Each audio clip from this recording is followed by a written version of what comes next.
नीरू नीमा कौन थे?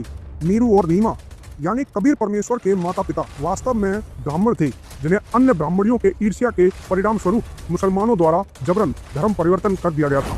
नीरू का नाम गौरी शंकर था तथा नीमा का नाम सरस्वती था। वे दोनों शिव जी के उपासक थे। वे परमात्मा चाहने वाली आत्माओं के बीच शिव पुराण का कथा वाचन किया करते थे। वे किसी से कोई दान आदि नहीं लेते थे, फिर भी किसी भक्त द्वारा दिए जाने पर जरूरत के अनुसार रख लेते एवं बचे हुए धन का भंडारा कर दिया करते थे। अन्य ब्राह्मण को गौरी शंकर और सरस्वती द्वारा किए जाने वाली इस निस्वार्थ भाव से की जाने वाली कथा से ईर्ष्या होने लगी। गौरी शंकर किसी भी भक्त आत्मा को धन के लालच में बहकाता नहीं था, जिसके परिणाम स्वरूप वह अनुयायियों में प्रिय बन गया। वहीं दूसरी ओर मुसलमानों को यह पता हो गया कि कोई भी हिंदू ब्राह्मण उनके पक्ष में नहीं है, जिसका उन्होंने फायदा उठाया और जबरदस्ती उनके घर में पानी छिड़क दिया और उन्हें भी पिला दिया, उनका धर्म परिवर्तन कर दिया। इस पर हिंदू ब्राह्मणों ने कहा कि वे मुस्लिम हो चुके हैं एवं उनका अब कोई वास्ता नहीं रह सकता। बेचारे गौरी शंकर और सरस्वती के पास कोई रास्ता नहीं बचा। मुस्लिमों ने उनका नाम बदलकर नीरू और नीमा रख दिया।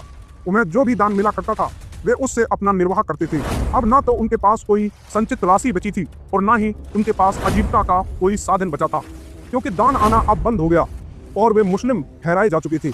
ऐसी स्थिति में उन्होंने चरखा लेकर जुलाहे का कार्य प्रारंभ कर दिया, किंतु अब भी वे मात्र जीविका निर्वाह का धन रखकर अन्य बचे धन का भंडारा कर देते थे।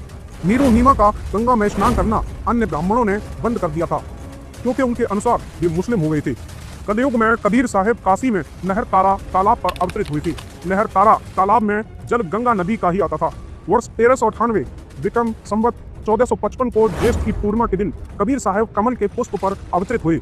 इस घटना के गवाह ऋषि अष्टानंद जी है, जो स्वामी रामानंद जी के शिष्य थे। वे अपनी साधना करने के लिए तालाब के किनारे बैठे हुए थे और अचानक उन्होंने आकाश से तीव्र प्रकाश उतरता और कमल के पुष्प पर सिमटता हुआ देखा, जिससे आंखें चौंधिया गईं।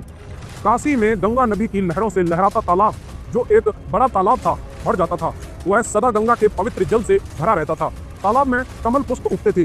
ज्येष्ठ मास की पूर्णिमा को सन 1398 विक्रमी संवत 1455 को सुबह ब्रह्म मुहूर्त में, जो कि सूर्य उदय से लगभग 1.5 घंटे पहले होता है, कबीर परमेश्वर सत्यलोक से सहशरीर आकर शिशु रूप में नहर तारा तालाब के ही कमल के पुष्प में विराजमान हुए। इस घटना के प्रत्यक्ष दृष्टा स्वामी रामानंद जी के शिष्य ऋषि अष्टानंद जी थे, जो प्रतिदिन सुबह वहां साधना के लिए जाते थे। उन्होंने तेज प्रकाश उतरता देखा। उस तीव्र प्रकाश से सारा लहर तारा तालाब जगमग हो उठा एवं स्वयं ऋषि अष्टानंद की आंखें चौंधिया गई। उन्होंने वह प्रकाश एक कोने में सिमटते देखा। अष्टानंद जी ने सोचा कि यह मेरी भक्ति की उपलब्धि है या कुछ अन्य अवतार अवतरित हुआ है। ऐसा सोचते हुए वे अपने गुरुदेव के पास